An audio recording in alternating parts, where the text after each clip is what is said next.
किसी भी स्किल में एकदम माहिर होने का सीक्रेट क्या है? ये एक ऐसा सवाल है जो हम सब कभी ना कभी सोचते ही हैं, है ना? आज हम एक वर्ल्ड क्लास परफॉर्मर की कहानी देखेंगे जिसने इस राज को समझो क्रैक कर लिया। ये है लाइडो डिटमार। ये सिर्क डू सोलेल के एक वर्ल्ड क्लास परफॉर्मर हैं और पता है, दुनिया में सिर्फ 4 ही लोग हैं जो एक साथ 11 रिंग्स जगल कर सकते हैं और ये उनमें से एक हैं। सवाल ये है कि कोई इस लेवल की मास्टरी तक आखिर पहुंचता कैसे है? जवाब उनकी प्रैक्टिस के तरीके में छिपा है। चलिए इसे थोड़ा और समझते हैं। सबसे पहले उस आम तरीके को देखते हैं जिससे ज्यादातर लोग प्रैक्टिस करते हैं। इसे हम कॉमन प्रैक्टिस ट्रैप भी कह सकते हैं। और यह समझना बहुत जरूरी है क्योंकि ज्यादातर प्रैक्टिस असल में उतनी असरदार होती ही नहीं है। अब देखो, ज्यादातर लोगों का प्रैक्टिस सेशन कुछ ऐसा दिखता है।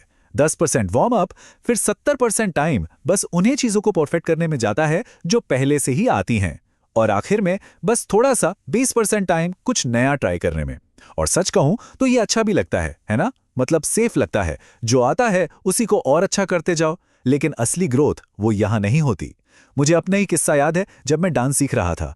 सालों तक बस वही 4-5 मूव्स घिसता रहा और इसीलिए शायद कभी कुछ बड़ा सुधार हुआ ही नहीं। तो अब बात करते हैं लाइडो के तरीके की, जो इस सबसे एकदम अलग है। इसे कहते हैं डीप एंड मेथड, मतलब तेजी से सुधार करने का एक ऐसा तरीका जो पहली नजर में शायद थोड़ा उल्टा लगे। अब इस स्लाइड की सबसे मजेदार बात देखिए। यहां पूरा फोकस ही बदल गया है। 10% वार्म अप के बाद 70% टाइम अपनी लिमिट्स को पुश करने में लगाया जाता है, वो काम करने में जो अभी की काबिलियत से बाहर है। और बाकी 20% टाइम पुरानी स्किल्स को परफेक्ट करने में, वो भी तब जब थकान होने लगे।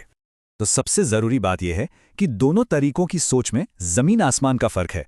आम तरीका कहता है जो आता है उसे बेहतर बनाओ, जबकि डीप एंड मेथड कहता है उस चीज को करने की कोशिश करो जो नामुमकिन लगती है। तो इसी तरीके को कहते हैं डीप एंड प्रैक्टिस। इसका मतलब है प्रैक्टिस का ज़्यादातर टाइम उन स्किल्स और टेक्निक्स पर लगाना जो कंफर्ट जोन के, मतलब हमारी मौजूदा काबिलियत से बहुत आगे हैं। ऐसा समझो कि किसी को तैरना सिखाना है और उसे सीधा पूल के गहरे वाले हिस्से में उतार दिया, बिल्कुल वैसा ही। अब सवाल ये उठता है कि ये तरीका काम करता कैसे है? अपनी लिमिट्स को पुश करना आखिर इतना असरदार क्यों है? इसके पीछे कुछ बहुत ही दिलचस्प वजहें हैं। लेकिन एक मिनट रुकिए, ये थोड़ा उल्टा नहीं लगता? मतलब ज्यादा मुश्किल चीजों की प्रैक्टिस करने से आसान चीजें अपने आप बेहतर कैसे हो जाती हैं? सुनने में थोड़ा अजीब है, पर चलिए देखते हैं ये होता कैसे है। लाइडो ने ये पाया कि 8 रिंग्स को जगल करने की कोशिश करने से 6 रिंग्स को जगल करने की उनकी काबिलियत अपने आप बेहतर हो गई। इसे कहते हैं टारगेट को ओवरशूट करना। जब बहुत मुश्किल लक्ष्य पर काम किया जाता है तो उससे जुड़ी आसान स्किल्स अपने आप सुधर जाती हैं। मैंने भी कुछ ऐसा ही अपने डांस में किया था। मैंने खुद पर कुछ पाबंदियां लगानी शुरू कर दी, जैसे मैं इस गाने पर डांस करूंगा लेकिन सिर्फ अपने हाथों से। पहले तो ये बहुत अजीब लगा, सिर्फ हाथों से डांस करना, लेकिन इसने मुझे उन तरीकों से सोचने पर मजबूर किया जो मैंने पहले कभी नहीं सोचे थे, और नई टेक्निक्स खोजने में मदद की जिससे मेरा डांस तेजी से सुधरने लगा। तो ये मेथड 3 मुख्य वजहों से काम करता है। 1, मुश्किल लक्ष्य साधने से आसान स्किल्स बेहतर हो जाती हैं। 2, अपने लिमिट्स को चुनौती देने से नई टेक्निक्स खोजने पर मजबूर होना पड़ता है। और 3, इसमें 100% ध्यान और मौजूदगी चाहिए होती है।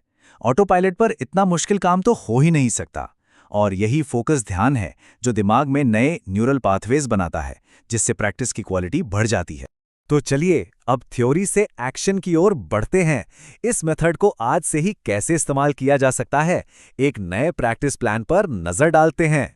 तो डीप एंड प्रैक्टिस सेशन का प्लान कुछ ऐसा है।